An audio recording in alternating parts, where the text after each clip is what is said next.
A very warm welcome to our YouTube channel PA Gurukul. मैं अभिषेक कुमार पांडे आप सभी लोग का अपने यूट्यूब चैनल पे बहुत बहुत स्वागत करता हूं। तो जो लोग भी इस चैनल पर नए हैं तो सबसे पहले इस चैनल को सब्सक्राइब कर दीजिए, वीडियो को लाइक कर दीजिए और शेयर कर दीजिए। तो आइए स्टार्ट करते हैं आज की क्लास बिना किसी देरी के। तो मैंने पिछले टॉपिक्स में बिजनेस और उससे रिलेटेड जो भी इम्पोर्टेंट चीज़ें हैं उनके बारे में डिस्कशन किया है, कॉमर्स वगैरह ये सब हो चुका है। तो आइए आज आगे बढ़ते हैं, ठीक है ना। तो आज हम लोग क्या डिस्कस करने वाले हैं, आज के सेशन में क्या खास रहने वाला है, या फिर जो है क्या आने वाले सेशंस में क्या हाईलाइट रहने वाला है। तो सबसे पहले वही देख लेते हैं। तो अब हम लोग जो बात करने वाले हैं बिजनेस के टाइप्स की बात करने वाले कि जो है कितने तरीके के बिजनेस इस्टेब्लिश किए जा सकते हैं। अगर आपको इन फ्यूचर कोई बिजनेस जो है स्टार्ट करना है तो उसके उसके लिए कौन कौन से टाइप हो सकते हैं, क्योंकि हर एक अलग अलग बिजनेस के लिए अलग अलग रिक्वायरमेंट्स होती हैं, अलग अलग लीगल फॉर्मेलिटीज़ होती हैं। हर चीज़ काफ़ी चीज़ें अलग अलग सिचुएशन को वेरी करती हैं, अलग अलग जो है चीज़ों की डिमांड करती हैं। तो उन सभी चीज़ों पे हम लोग मेन फोकस करने वाले हैं, ठीक है ना। तो यहाँ पे हम लोग अलग अलग टाइप को अलग अलग व्यू पॉइंट से देखेंगे और उन्हें कंपेयर करेंगे कि कौन सा हमारे हिसाब से बिजनेस ठीक रहने वाला है और कौन सा जो है काफ़ी बड़े लार्ज स्केल पे रहने वाला है, जो हमारी कैपेबिलिटी से बाहर रहने वाला है। तो आइए स्टार्ट करते हैं बिना किसी देरी के आज का सेशन। तो आज के सेशन में जब हम बात करने वाले हैं प्रोप्राइटरशिप्स, यहाँ पे हम लोग बात करने वाले सोल प्रोप्राइटरशिप की। जो पहला ही इसका टाइप है सोल प्रोप्राइटरशिप। इसका कहने का मतलब क्या है, सोल का मतलब क्या होता है, अकेला।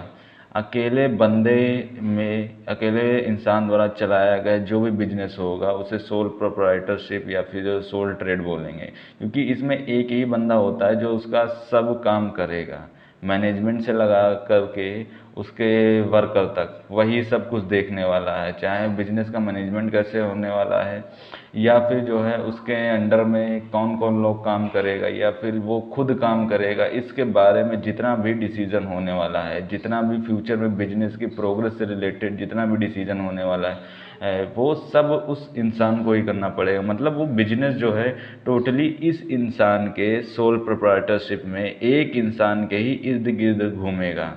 अब जितना भी प्रॉफिट होगा, जितना भी लॉस होगा, वो सब कुछ इसकी कैपेबिलिटी पे ही डिपेंड करने वाला है, ठीक है ना। थोड़ा सा आइए देखते हैं इसके बारे में सोल प्रोप्राइटरशिप होती क्या है।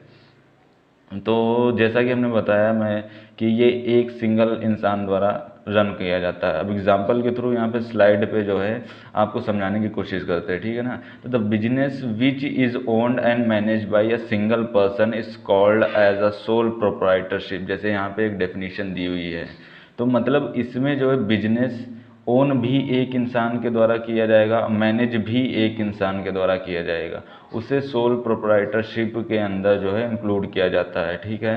तो यहाँ पे कहने का मतलब है कि अगर ये देखिए एग्जांपल के थ्रू हम लोग समझने की कोशिश करते हैं कि यहाँ पे एक जो है ऑनर है कैफ़े का या फिर बेकरी टाइप का, जो भी यहाँ पे मुझे तो बेकरी ही लग रहा है, कैफ़े दोनों भी हो सकते हैं, ठीक है ना। तो यहाँ पे देखते हैं, यहाँ पे एक ही सिंगल ही पर्सन है जो स्टार्ट करेगा, यही ओनर है। यहाँ पे देखिए स्लाइड में ऊपर लिखा भी हुआ है ओनर, और ये हमारे कस्टमर हैं। ये अलग अलग तरीके के जब हमारे कस्टमर पहुँचेंगे ना तो ये सारी फैसिलिटी ये ही देगा।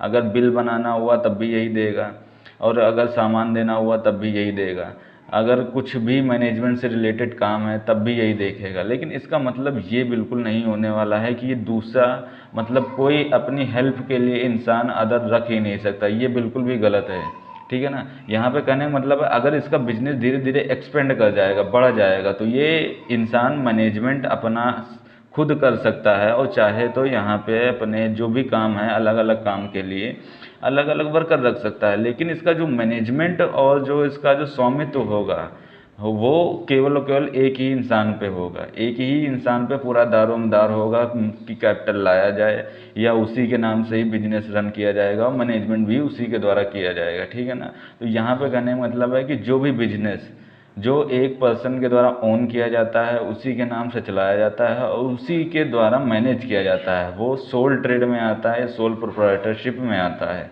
अब इसमें जान लेते हैं इसमें क्या क्या कैरेक्टरिस्टिक्स होते हैं। तो ये यहाँ पे कुछ पॉइंट मैंने लिख रखे हैं, इन्हीं को आगे मैं डिस्कस करने वाला हूँ। अभी जितनी भी यहाँ पे जो बातें लिखी हुई हैं, इन सब को जो है मैं एक एग्जाम्पल के थ्रू आप सब लोगों को समझाने की कोशिश करूँगा, ठीक है ना। तो सबसे पहले जो मैंने पीछे अभी समझाया है कि ये होता क्या है सोल प्रोप्राइटरशिप, उसको ध्यान में रखना है, दिमाग में एकदम क्लियर तरीके से कि क्या क्या जो मैंने बताया उन चीज़ों को याद रखना है, ठीक है ना। और यहाँ पे उसको रिलेट कराने की, डॉट को कनेक्ट कराने की कोशिश करिएगा, आप लोग को बहुत ही अच्छे समझ में आएगा। अब मान लीजिए कि आप हैं, एक पर्सन यहाँ पे है पी, ये एक पर्सन पी है, इसने सोचा मैं अब बिजनेस स्टार्ट करूंगा। तो इंडिया में कई तरीके से बिजनेस किए जा सकते हैं, लेकिन जो सबसे फेमस और सबसे आसान है और सबसे पुराना जो बिजनेस का टाइप है वो सोल प्रोप्राइटरशिप है। आजकल इसको मॉडिफाई कर दिया गया है, काफ़ी एडवांस कर दिया गया, वो अलग बात है, लेकिन सबका जो है प्रोसेस, जो वर्किंग प्रोसेस है सेम रहने वाली होती है। तो अब अच्छे से समझते हैं। यहाँ पे मान लीजिए एक पी पर्सन है, उसने सोचा कि अब बिजनेस स्टार्ट किया जाए, लेकिन उसकी फाइनेंशियल कंडीशन इतनी अच्छी नहीं है कि वो बड़ा बिजनेस स्टार्ट कर सके या कंपनी इस्टेब्लिश कर सके, ठीक है ना। तो अब वो क्या करेगा, अब वो देखेगा कि कम से कम पैसों में जो है कोई भी बिजनेस रन कैसे कराया जा सकता है। तो उसके दिमाग में आया है कि मान लीजिए मैं छोटा मोटा कोई बिजनेस कर लेता हूँ। जैसे एग्जांपल के लिए मैंने कपड़ों की दुकान जो है, कपड़ों की दुकान नहीं, एक कैफ़े खोलने का सोचा। अब फ़ायदा क्या रहने वाला है कैफ़े खोलने का या फिर जो बड़ी बड़ी कंपनियां उसके कंपैरिजन में। तो यहाँ पे जो पहला पॉइंट आता है, सबसे पहले जो है प्राइवेट एंड सिंगल जो है ओनरशिप। अब यहाँ पे कहने का मतलब है जब आप अपना कैफ़े खोलने वाले हैं, ठीक है ना, तो अब होगा क्या, आप उसके सिंगल ओनर होने वाले हो। सिंगल ओनर होने के क्या क्या फ़ायदे होते हैं, सिंगल ओनर होने का फ़ायदा है अगर आपकी ये दुकान है तो आप कुछ भी इसमें चेंज करना चाहो तुरंत कर लोगे। अब यहाँ पे अगर कोई सामान यहाँ पे रखा है वो अच्छा नहीं लग रहा है, या फिर यहाँ पे जो कमरा बना हुआ है, यहाँ पे जो कुछ भी बना हुआ है, आप चाहो तो उसको तुड़वा के कहीं और शिफ्ट कर सकते हो। क्योंकि आप सिंगल ओनर हो, आप जो भी चाहते हो अपने जो भी बिजनेस में वो आप कर सकते हो। आप जिससे चाहते हो आप उससे बिजनेस कर सकते हो। आप जिसको रखना चाहते हो अपने अंडर में उसको रख सकते हो। जिस भी वर्कर को आप नहीं पसंद करते तो उसको आप निकाल सकते हो, या जिस भी इंसान को आप पसंद करते हो कि आप चाहते हो उस पर भरोसा है वो हमारे बिजनेस में काम करे, तो आप ये बिल्कुल कर सकते हो इन कंपैरिजन कंपनी में। क्योंकि कंपनी में जब या इन कंपनी में जब भी कोई डिसीजन लेना होता है तो जितने भी वहाँ पे शेयर होल्डर्स हैं सबकी सहमति जरूरी है। अगर आप पार्टनरशिप में हैं तो किसी भी इंसान को बिना बाकी पार्टनर्स की सहमति के बिना आप किसी को निकाल नहीं सकते, या फिर जो पार्टनरशिप फर्म है उसमें कोई भी चेंजेस नहीं कर सकते हो। तो ये काफ़ी आसानी रहती है, जब आप सिंगल ओनर होते हो तो काफ़ी आसानी रहती है। तो ये तो पहला पॉइंट हो गया। अब दूसरा क्या फ़ायदा होने वाला है अगर आप सोल प्रोप्राइटरशिप में हैं या फिर आप अपना कैफ़े चला रहे हैं, लीगल फॉर्मेलिटीज़। इंडिया में देखा गया है कि जो भी ये सोल ट्रेडर्स होते हैं या सोल जो प्रोप्राइटरशिप वाले होते हैं, लीगल फॉर्मेलिटीज़ होती नहीं। आपका मन है आप कहीं भी दुकान खोल के बैठ सकते हो, आप अपना बिजनेस स्टार्ट कर सकते हो, ठीक है ना। देखिए कहीं कहीं हर एक गली में एक दुकान है जिसका रजिस्ट्रेशन वगैरह का कहीं कोई अता पता ही नहीं है। हर दूसरे दिन हर मोहल्ले में दुकान खुलती है, बंद हो जाती है, चलती है या नहीं चलती, ये तो उनके एबिलिटी पे डिपेंड करता है। लेकिन आप कहीं भी चाहो तो आप अपना बिजनेस स्टार्ट कर सकते हो। इसमें लीगल फॉर्मेलिटी के नाम पे इस समय इंडिया में ज़ीरो, एकदम ज़ीरो बोल सकते हैं, ज़ीरो चल रहा है।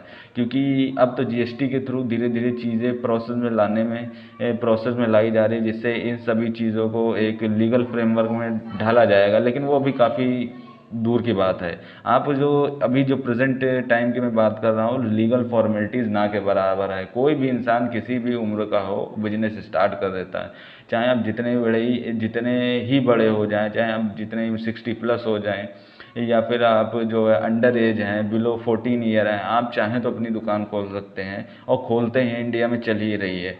तो आप लीगल फॉर्मेलिटीज़ का इन सेंस कहने का मतलब है कि जीरो है, कोई भी दिक्कत नहीं है, आप कहीं भी आसानी से खोल सकते हैं। और दूसरा है डिसीज़न मेकिंग।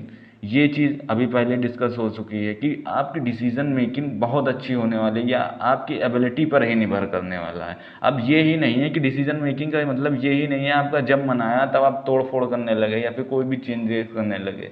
आपको काफ़ी ईमानदारी से और सोच समझ के काम करना पड़ेगा। अगर कोई फैसला अच्छा साबित होता है तो बिजनेस चल जाने वाला, आपकी वाहवाही होने वाली।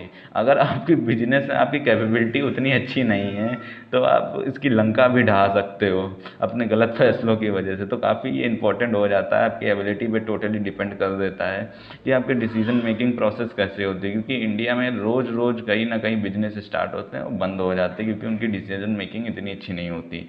तो ये आपकी पर्सनल क्वालिटी पे डिपेंड करेगा कि आपके भी जो भी डिसीजन होंगे वो फेवर में जाएंगे या अनफेवर में जाएंगे। लेकिन कहने का सेंस यही है कि आपकी डिसीजन मेकिंग आप फ्री हो गए एकदम, कोई भी किसी भी तरीके का हस्तक्षेप नहीं होने वाला है।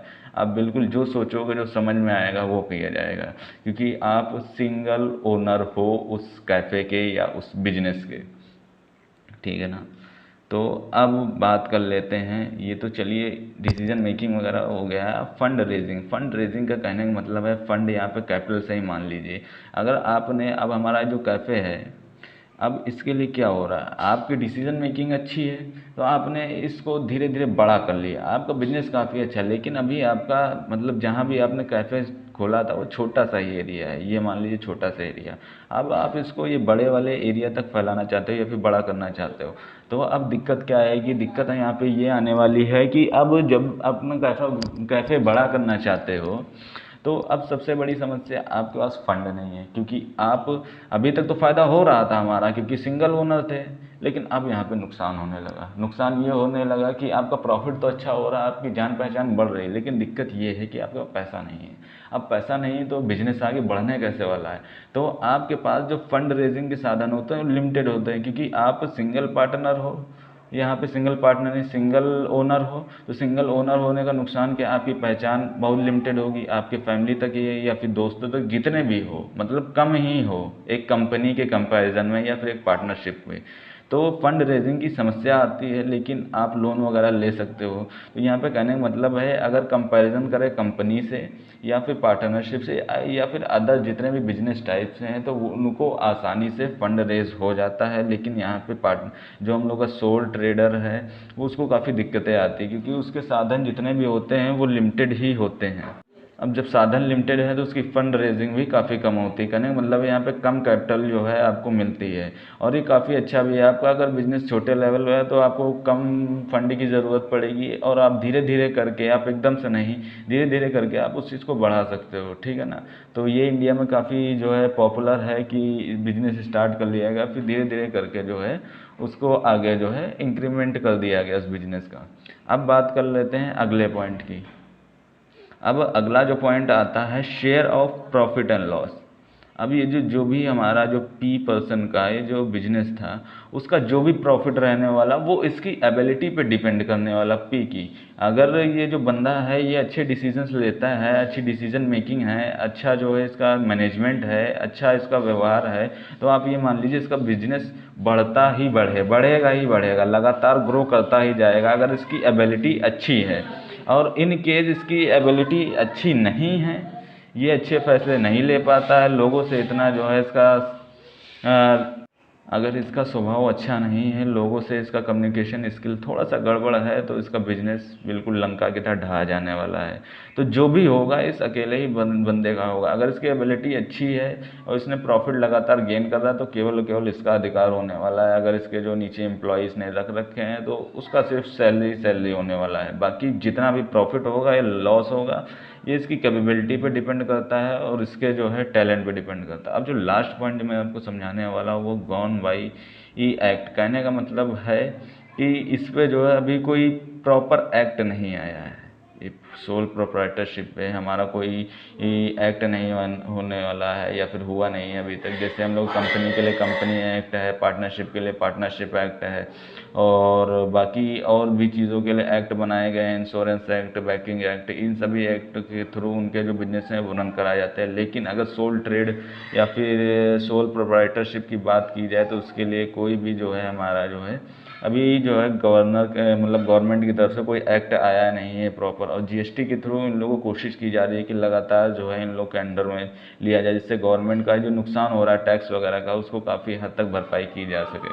तो आई होप जो भी मैं सोल ट्रेड या सोल प्रोप्राइटरशिप के बारे में आप सभी लोग को समझाया हूँ एकदम क्रिस्टल क्लियर होगा, किसी को कोई समस्या नहीं है। अगर आपके पास कैपिटल कम है, या फिर आपके पास रिसोर्सेज उतने ज़्यादा नहीं, लेकिन आपके पास अच्छा जो टैलेंट है आप उसको यूज़ करना चाहते हो, तो ये सोल ट्रेड या सोल प्रोप्राइटरशिप काफ़ी अच्छा है।